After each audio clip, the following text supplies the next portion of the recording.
নমস্কার বন্ধুরা, গৌরিস kitchen and life ডায়েরিসে সকলকে স্বাগত। প্রতিদিনের মতো আজকেও কিন্তু সকাল সকাল বেরিয়ে পড়েছি হাঁটার জন্য।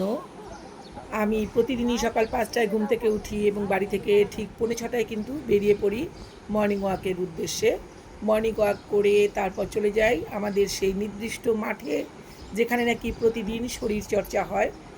আমরাও কিন্তু এখানে প্রতিদিনই সকলেই আমরা 60 আপ এবং 60 লো পুরুষ এবং মহিলারা রয়েছি, যারা নাকি প্রতিদিন এখানে শরীরচর্চা করে থাকি।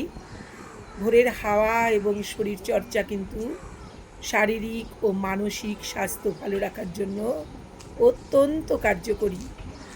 এটি ফুসফুসে তাজা অক্সিজেন সরবরাহ করে, শক্তি বাড়ায় এবং সারাদিন মন ফুরফুরে রাখতে সাহায্য করে। সকালে যদি প্রতিদিন হাঁটা যায় তাহলে এন্ডোরফিন নামক হরমোন নিঃসৃত হয়, যা স্ট্রেস এবং উদ্বেগ কমাতে অত্যন্ত কার্যকরী। নিয়মিত সকালে হাঁটলে আমাদের রক্তচাপ নিয়ন্ত্রণে থাকে, হৃদযন্ত্রের ঝুঁকি কমে। ভোরের হাঁটাতে অনেকটা ক্যালোরি পড়ে এবং শরীরে বিপাকের হার বাড়াতে সাহায্য করে। সকালের মিষ্টি রোদ শরীরে ভিটামিন ডি তৈরি করে, যা হাড় এবং দাঁত মজবুত করার জন্য অপরিহার্য।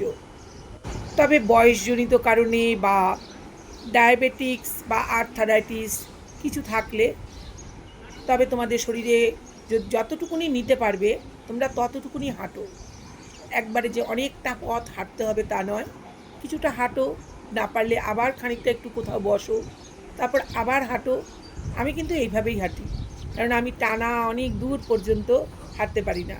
আমার বাড়ি থেকে আমি যে মাঠে যাই তার দূরত্ব বেশ অনেকটাই, মোটামুটি মিনিট 20 সময় লাগে।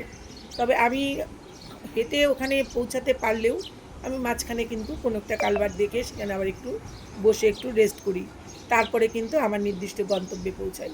তবে তোমরা এইভাবেও হাঁটতে পারো। একবারেই যে হেঁটে তোমাকে নির্দিষ্ট জায়গায় পৌঁছাতে হবে তেমন কোনো কারণ নেই। আর ওজন কমাতে হলে কিন্তু খুব জোরে জোরে হাঁটতে হবে, যেন শরীর থেকে একটু ঘাম ঝরে। এভাবেই প্রতিদিন 20-40 মিনিট হাঁটা আসা যাওয়া করছি।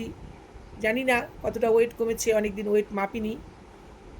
তোমরাও চেষ্টা করো এইভাবে নিজেদের জীবনটাকে নিয়ন্ত্রণে রাখতে। আমি জয়শ্রী করে শরীরচর্চা নিয়ে একটি কবিতা পাঠ করছি। গুরু বলেন রোজ দুবেলা হাঁটবে জোরে জোরে, নিয়মিত শরীর চর্চায় মেদটা যাবে ঝরে। ধ্যান প্রাণায়াম করলে পরে কোষের শুদ্ধি হয়, খাদ্যাভ্যাস ঠিক থাকলে রোগকে করবে জয়। কপালভাতি আর প্রাণায়াম রোজ দিনে 2 বার, কোষ্ঠকাঠিন্য দূর করে, হবে না জেরবার। মেরুদণ্ড সোজা রেখে করলে যোগাসন, মস্তিষ্ক সতেজ হবে, শান্ত থাকবে মন।